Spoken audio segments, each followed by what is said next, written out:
पहला जो खुशखबरी है सो ये ही है कि सरकार ने दुर्गा पूजा मनाने की स्वीकृति प्रदान कर दी गई है। जैसा कि हम लोगों ने देखा, हम लोग ना रामनवमी मना पाए और ना ही मुहर्रम मना पाए। दुर्गा पूजा मनाने की स्वीकृति प्रदान की गई है शर्तों के साथ। इन शर्तों को पिछले बार जो है सो निर्देशों के अभाव में ढिलाई हुई थी। पूजा समितियों ने थोड़ी बहुत कहीं कहीं मनमानी कर लिया था, जिसके कारण विधि व्यवस्था की समस्या उत्पन्न हुई थी। तो इस बार आप लोगों को पूर्व में ही बुला के स्पष्ट निर्देशित कर देना चाहेंगे कि आपको पूजा जो सरकार का गाइडलाइंस है, गाइडलाइंस भी आप उपलब्ध करा देंगे, सभी समितियों को गाइडलाइंस उपलब्ध करा देंगे, शपथ पत्र उपलब्ध करा देंगे कि आपको कैसे मनाना है। जब मनाना ही है तो उसमें कोई ऐसी प्रतिबंध नहीं है जिसको हम लोग कोई खास प्रतिबंध कहें। पहला चीज है पूजा पंडाल का साइज। पूजा पंडाल का साइज छोटा से छोटा रखना है। जितने में मूर्ति आ जाए, पूजा की व्यवस्था हो जाए और आराम से पूजा हो जाए। विजिटर्स को पंडाल में अलाउड नहीं है, इसलिए पंडाल को हम बड़ा नहीं करेंगे। 20 बाई 20 का साइज आदर्श साइज माना गया है। आपको उतने में ही पंडाल बनाना है और उसके अंदर सिर्फ पूजा की व्यवस्था होगी, पब्लिक को घुसने की व्यवस्था नहीं होगी।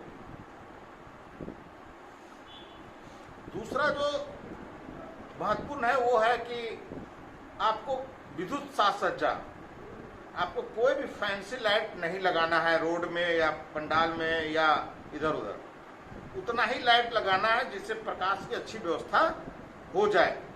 पब्लिक के लिए भी अच्छी भी फ्लड लाइट वगैरह, वो जो जगमग जगमग करता है या लरी झरी जो लगाते हैं उसको नहीं लगाना है, उससे एकदम परहेज करना है। तीसरी और महत्वपूर्ण चीज है कि आपको ड्रेसिंग सिस्टम रखना है और ड्रेसिंग सिस्टम में उतना ही आवाज का प्रयोग करना है। बहुत लोग की शिकायत मेरे पास आई है कि सर मेरा दिल धड़क रहा है, हमारा दिल कमजोर है। यहाँ लोग बैठे हुए भी हैं, उसमें उनकी भी मैं सुना हूँ, वो जान रहे हैं कि मैंने फोन किया था एसपी साहब को और उन्होंने कहा कि सर बहुत तेज यहाँ बज रहा गाना। तो आप लोग डीजे का प्रयोग बिल्कुल प्रतिबंधित है पंडाल में। आप ना प्रयोग करें। डीजे वाले को भी हम लोग बुला के उसको समझाने की कोशिश करेंगे ना तो सीज होगा तो उसी का सबसे ज्यादा नुकसान होगा। 11 बजे बाद आपको नहीं प्रयोग करना है तो नहीं प्रयोग करना है। ड्रेसिंग सिस्टम आपको रखना है 24 घंटा। ड्रेसिंग सिस्टम से किसी को कोई परेशानी नहीं। संगीत का जो है वो मिनिमम प्रयोग हो, ड्रेसिंग सिस्टम से ही हो। चौथा जो है उसमें जो आपके बाहर में मेला लगता है जिसका स्पॉन्सर भी समिति वाले होते हैं वो नहीं लगेगा। जो दुकानें ऑलरेडी पहले से चली आ रही वो दुकानें रहेगी, दुकान के अंदर जो काम करना चाहते हैं करें, लेकिन जो मेला जैसा दुकान लगता है वो नहीं लगना है। कोई नाच गाना कीर्तन भजन भीड़ लगा के नहीं करना है। आरती तो करना ही करना है, लेकिन स्टेज बना के जो होता है कभी कभी सांस्कृतिक कार्यक्रम, ऑर्केस्ट्रा, भजन कार्यक्रम के नाम पर कभी कोई डांस भी शुरू हो जाता है।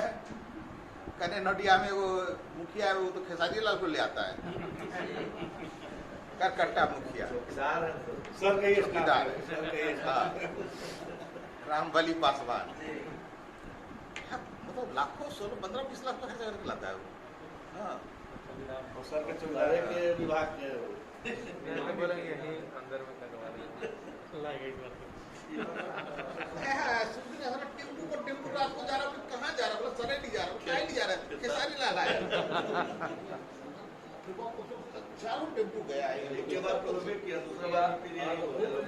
जिसका अनुपालन आप लोगों को करवाना है, करना है और इसमें किसी तरह की कोताही ना हो और प्रेम से हम लोग पूजा मना सकें, ताकि लगे लोगों को कि भाई कोरोना से हम लोग आक्रांत जो था मन मस्तिष्क को कुछ थोड़ा शुद्धि मिले, इतनी मिले।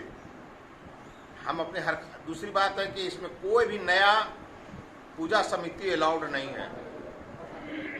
ये नहीं कि हो गया तो कोई भी कर सकता है। विसर्जन जो है आपको बिना जुलूस के, बिना बैंड बाजा के, बिना डीजे का बैठाना मूर्ति है और विसर्जन करना है उसी रूट से जिस रूट से होता आया है। किसी नए रूट में लेकर नहीं घुस जाना है, शॉर्टकट चलना है। अभी तो इधर से जब बजाते लगना तो इधर चलते हैं। ये 2-3 चीजें हैं जिसको आप लोग को ध्यान रखना है और मतलब वो करना है। अब किन्हीं को पूछना हो कुछ तो पूछ सकते हैं। कुछ पूछना है तो पूछ लीजिए आपको। कोई भी सब समाधान हो बताइए। देखिए सब कुछ ध्यान रखना है और हम लोग को ऐसा कोई आदमी नहीं है जिसके घर में, रिश्तेदार में, परिवार में जिसने कोरोना से अपनों को नहीं खोया है। निश्चित तौर पर ये अभी आप सोच लीजिए केरल में खोया हो या ना हो, लेकिन कम से कम संक्रमित तो सभी परिवार के लोग रहे हैं। 91.5% सर केरला में हो गया है वैक्सीनेशन, बावजूद उसके वहाँ पर रेशियो जो है नहीं रुक रहा है कोरोना।